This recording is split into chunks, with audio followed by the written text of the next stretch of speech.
Hello friends, आज हम गए हैं जैम के फ्रिज को चेक करने। तो कस्टमर का कहना है कि कंप्रेसर एक घड़-घड़ की आवाज़ करता है। थोड़ी देर तो ठीक चलता है, फिर उसके बाद घड़-घड़ की आवाज़ करता है। तो इस कंडीशन पे क्या होता है कि इसके पिस्टन बैठ जाते हैं कंप्रेसर के, तो इस वजह से ये प्रॉब्लम करता है। तो आज की इस वीडियो में मैं आपको बताऊँगा कि पिस्टन बैठने पे होता क्या है कि कंप्रेसर घड़-घड़ की आवाज़ करता है। और दूसरी चीज़, कस्टमर के मन में ये चल रहा था कि यार फ्रिज का कंप्रेसर कहीं फट ना जाए, ये सारी चीज़ें। तो कभी भी है, एसी कंप्रेसर कभी नहीं फटता है। तो ये ध्यान का रखना है, फ्रिज का जो एसी वोल्टेज वाला कंप्रेसर होता है वो कभी भी नहीं फटता है। तो सबसे पहले मैंने इसकी गैस वगैरह निकाली। तो आज की इस वीडियो में मैं आपको दिखाने वाला हूँ कि कंप्रेसर किस तरीके से लगाया जाता है। और उसके बाद मैंने इसके जो लॉक होते हैं वो लॉक निकाल दिए हैं। और लॉक निकालने के बाद आपको दिखाता हूँ इसमें किस तरीके से आपने पाइप वगैरह निकालने हैं। तो सबसे पहले सारे पाइप काट लेने हैं, सारे पाइप नहीं, चार्जिंग लाइन और आपने फ़िल्टर के पास का जो पाइप होता है वो काट लेना है। क्योंकि अगर इसके अंदर गैस रही, उस कंडीशन पे आप इसे जला के निकालने की कोशिश करेंगे तो आपका ये आग लगने का ख़तरा रहता है। ख़ासकर R600 गैस में आग लगने का ख़तरा ज़्यादा रहता है। तो ये सारी चीज़ें हमने ध्यान पे रखते हुए काम करना है। तो मैं सारे स्क्रू वगैरह खोल लेता हूँ और वीडियो में बने रहिए। आप सभी लोग को मेरी वीडियोस कैसी लगती है कमेंट में ज़रूर बताइए। और जिन लोगों को मेरी वीडियो पसंद आती है वो सब्सक्राइब ज़रूर करें और वीडियो को लाइक ज़रूर करें और कमेंट ज़रूर कीजिए। तो इस तरीके से गैस वगैरह सारी चीज़ें निकाल लेता हूँ। तो इसे इस तरीके से गैस निकाल लेते हैं इसमें से, फ़िल्टर के पास से। फिर उसके बाद मैं इसमें ज्वलनशील सामग्री का प्रयोग करूँगा, यानी कि वेल्डिंग जो ब्लो लैंप होती है उससे मैं इसके सारे के सारे टाँके निकालूँगा। तो टाँके निकालने के लिए पहले सबसे पहले इसमें से गैस निकाल लेते हैं। तो देखिए इस तरीके से गैस वगैरह सारी चीज़ें निकाल ली। कैमरे को थोड़ा-सा एडजस्ट कर लेता हूँ कंप्रेसर के पास में। कंप्रेसर के पास एडजस्ट करने के बाद यहाँ से चार्जिंग लाइन, क्या कहते हैं, हमने वो लगाई थी, कैपिलरी लगाई थी। तो कैपिलरी से ज़्यादा प्रेशर से नहीं निकलता है, तो थोड़ा-सा इसे काट लेते हैं, ज़्यादा काट लेते हैं चार्जिंग लाइन को। जो मोटा वाला पाइप है, क्वार्टर का पाइप है, उसे काट लेते हैं। उसे काटने के लिए ट्यूब कटर का इस्तेमाल करो। तो ट्यूब कटर को हल्के-हल्के कसते रहना है और इस तरीके से काटते जाना है, घुमाते जाना है राउंडली। तो ईज़िली आपका पाइप कट जाएगा। तो पूरा ट्यूब कटर घूम नहीं रहा था, तो इस वजह से मैंने थोड़ा-सा ही मारा और उसके बाद प्लायर की मदद से इसे थोड़ा-सा ऊपर नीचे करके निकाल लिया है। निकालने के बाद अब गैस इसमें से सारी की सारी निकल गई है। गैस निकालने के बाद अब करते हैं इसमें वेल्डिंग वाले ब्लो लैंप का इस्तेमाल। उससे क्या करेंगे, हम सारे के सारे पाइप निकालेंगे। तो देखिए इस तरीके से आग लगा के चेक कर रहा हूँ, आग तो नहीं पकड़ रहा है। क्योंकि R600 गैस अगर थोड़ा बहुत भी रह जाती तो उस कंडीशन पे आग लगने का रिस्क बना रहता है। तो सारी वीडियोस में मैं आपको ये बताते रहता हूँ कि इस तरीके का काम ना करें। कि नए इंजीनियर्स अगर फ्रिज के अंदर गैस है तो ज्वलनशील सामग्री का इस्तेमाल ना करें। सारे पाइप काट लीजिए, उसके बाद ही ज्वलनशील सामग्री का इस्तेमाल कीजिए ताकि रिस्क कम हो जाए। और कई बार फ्रिज के अंदर गैस चॉक हो जाती है, एक हल्की सी आवाज़ आती है कई बार गैस चॉक होने पे। तो सबसे पहले कंडेंसर जाल, यानी कि जो सक्शन लाइन है, डिस्चार्ज लाइन है, उसका पाइप हम निकाल लेते हैं। कंप्रेसर में 3 पाइप होते हैं। तो नेक्स्ट वीडियो में बताऊंगा कि कंप्रेसर को किस तरीके से चेक किया जाता है, सही है या ख़राब है। तो ये सारी वीडियो मैं आपके लिए लाता रहूँगा। तो कई सारे इंजीनियर्स को ये समझ में नहीं आता कि इन कंप्रेसर को चेक कैसे करें। तो अगली जो वीडियो होगी मेरी कंप्रेसर से रिलेटिव होगी, और कौन कौन सी लाइन होती है और किससे क्या करते हैं, ये सारी चीज़ें मैं आपको बताऊँगा। और इसमें 3 पिनें होती हैं, तीनों पिनों का काम क्या होता है। कनेक्टिंग जो पिन होती है कंप्रेसर के अंदर जहाँ से पावर जाती है, 3 पिन होती है, तीनों पिनों का अलग अलग काम होता है। वो सारी चीज़ें भी मैं आपको बताऊँगा। तो इस तरीके से आग लगा के हमने निकालना है। तो देखिए अब लगा निकाल रहे हैं सक्शन लाइन। पहले हमने डिस्चार्ज लाइन निकाली, जो कंडेंसर जुड़ा होता है डिस्चार्ज लाइन में। और अब निकालना है सक्शन लाइन, जो कि गैस को अंदर को लाती है। और कंप्रेसर में गैस एक बार डालने पे वो गैस रनिंग करती है। पहले क्या होता है, डिस्चार्ज लाइन से बाहर की तरफ फेंकता है और सक्शन लाइन कंप्रेसर के अंदर दोबारा लेके आता है। फिर डिस्चार्ज लाइन उसे दोबारा फिर फेंक देता है, फिर फ्रीजर के अंदर, फ्रीजर से फिर सक्शन लाइन फिर अंदर को खींचता है। इस तरीके से सर्कुलेशन बना रहता है गैस का। तो देखिए फ्रेंड्स, इस तरीके से निकालना होता है गर्म करके।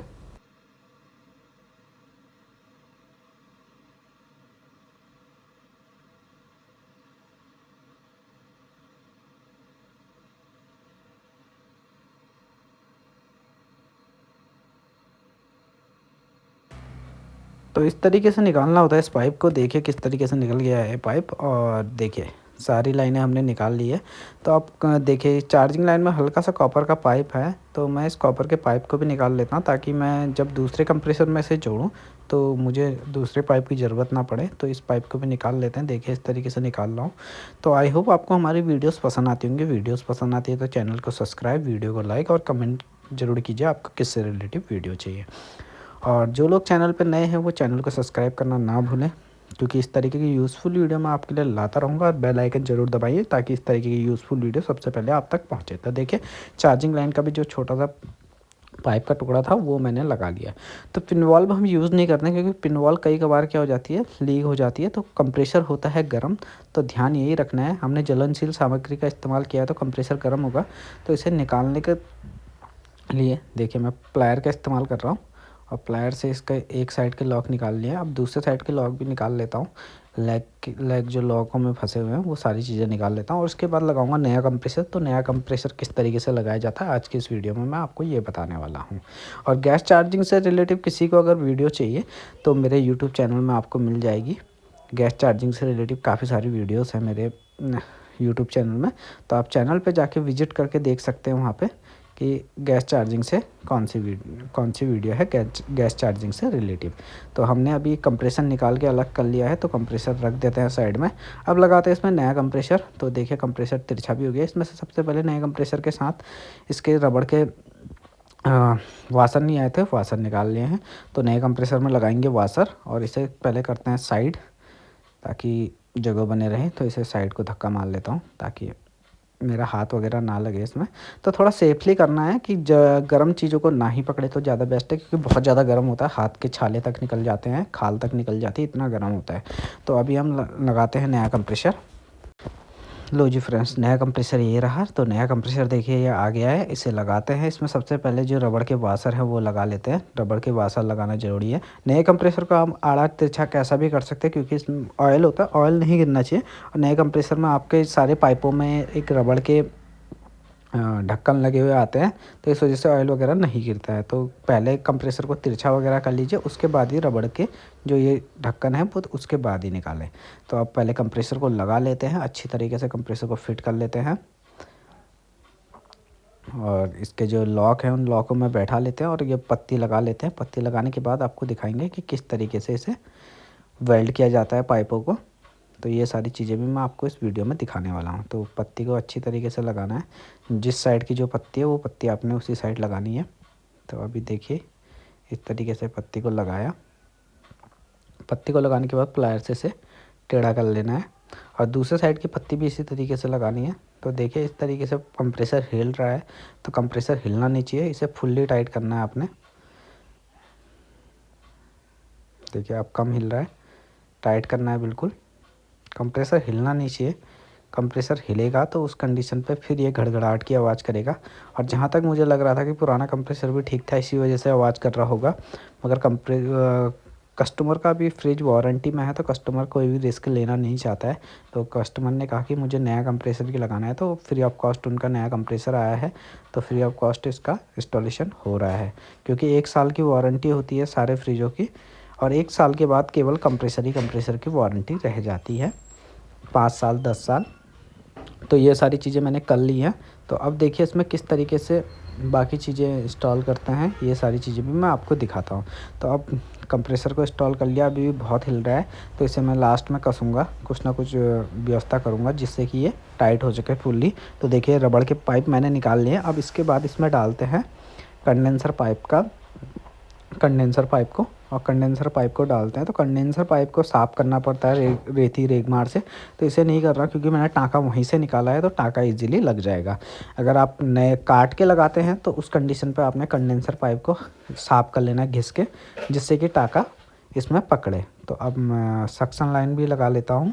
तो सक्शन पाइप को भी लाइन को भी लगा लेता हूँ। डिस्चार्ज लाइन तो लगा ली है, सक्शन लाइन को भी लगाता हूँ, एडजस्ट करके लगाता हूँ। तो देखिए जा नहीं रहा है, तो अभी गर्म करके इसे डालूंगा तो इजीली चले जाएगा। तो सबसे पहले आप गर्म करते हैं, गर्म करके डालने की कोशिश करते हैं इस पाइप को अंदर की तरफ। पहले इसका मुँह कंप्रेसर के सक्शन लाइन के साथ लगा लेते हैं पाइप का, और इसे गर्म करके अब डालते हैं। देखिए गर्म करके इजीली चले जाएगा। तो ज़्यादा ज़ोर ज़बरदस्ती ना करें इन पाइपों के साथ, क्योंकि आगे से तो कॉपर के होते हैं, बाकी आपके सिल्वर के होते हैं। अगर हल्का फुल्का भी पंच हो गया तो लीक हो जाएगा और इस कंडीशन पे आपको पूरा फ्रीज़र चेंज करना पड़ जाएगा। तो इन पाइपों के साथ ज़्यादा ज़ोर ज़बरदस्ती ना ही करें तो ज़्यादा बेस्ट है। तो अभी करते हैं गरम। गरम करने के बाद देखिए इसे डालते हैं अंदर की तरफ तो ईज़िली चले जाएगा। थोड़ा ज़्यादा गरम करना पड़ेगा। गरम करते हैं और डालते हैं। देखिए अंदर को जाने लग गया है। गरम करने से इजीली आपका ये पाइप सक्शन लाइन के साथ अच्छे से जुड़ जाएगा। तो गरम करके चले गया है अंदर की तरफ। अब इसमें मारेंगे टाका, वेल्डिंग करेंगे, सॉरी। टाका आपका किसी वायर वगैरह को जोड़ने के लिए किसी इलेक्ट्रॉनिक सर्किट में वहाँ टाके का इस्तेमाल होता है। वैसे इसे भी टाका ही कहा जाता है, कई जगह इसे वेल्ड भी कहा जाता है। तो जो आपको कंफर्टेबल लगे वो वर्ड आप यूज़ कर सकते हैं। तो आप इसे देखिए अब कर रहे हैं वेल्ड। फ्लेम को थोड़ा सा बढ़ा लेते हैं, इसे वेल्ड करते हैं। तो सारी चीज़ें वेल्ड करने के बाद आपको दिखाएंगे किस तरीके का दिखाई देता है। तो अभी करते हैं सक्शन लाइन को वेल्ड और उसके बाद करेंगे डिस्चार्ज लाइन को वेल्ड। तो सक्शन लाइन वेल्ड कर ली है।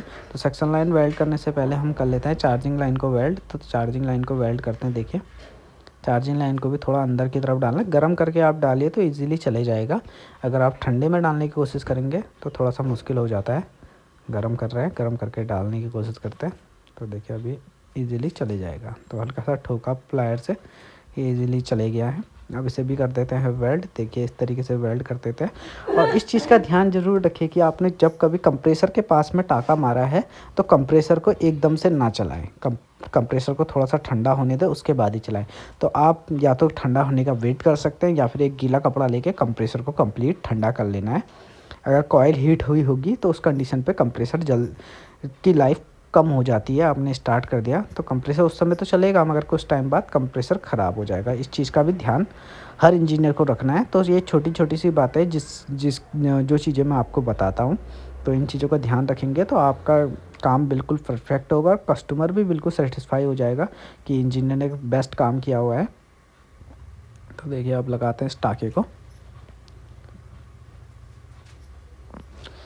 अब लगा लिया हमने डिस्चार्ज लाइन का पाइप भी, जिसे कंडेंसर पाइप भी कहते हैं। तो वो हमने लगा लिया है। देखिए इस तरीके से सोल्डरिंग पेस्ट का इस्तेमाल करके ही लगता है, क्योंकि मेटल का होता है। मेटल में इजीली आपकी क्या होता है, वेल्डिंग नहीं पकड़ता है। तो इसलिए इसमें हमें सुहागा या वेल्डिंग के लिए हमारे पास एक सोल्डरिंग पेस्ट आता है, तो वो हम इस्तेमाल करते हैं। इसे कहा जाता है सुहागा। अगर आपको कभी किसी जगह फंस जाते हैं और आपके पास ये ख़त्म हो जाता है तो इजीली, अगर वहाँ मार्केट में आपको नहीं मिलता है तो आप एक काम कर सकते हैं, किसी भी सुनार के पास जाके थोड़ा सा मांग के लगा सकते हैं। मगर उसकी क्वालिटी थोड़ा सा पुअर होती है, मगर जो हम यूज़ करते हैं इसकी क्वालिटी थोड़ा सा अच्छी होती है, उससे लाख गुना अच्छी होती है। तो उससे भी टाँका लग जाता है, बहुत मेहनत करनी पड़ती है मगर लग जाता है उससे भी टाँका। तो आई होप आपको हमारी वीडियो पसंद आई होगी। वीडियो पसंद आई है तो चैनल को सब्सक्राइब और वीडियो को लाइक और कमेंट जरूर कीजिए आपको किससे रिलेटेड वीडियो चाहिए। तो ये देखिए मैंने सारे पाइप जोड़ लिए हैं। तो अब इस फ्रिज में डालेंगे गैस, और गैस चार्जिंग से रिलेटिव वीडियो हमारे अकाउंट में पड़ी हुई है, यूट्यूब अकाउंट में पड़ी हुई है। तो आप चैनल पर विजिट करके देख सकते हैं। Thanks for watching my video.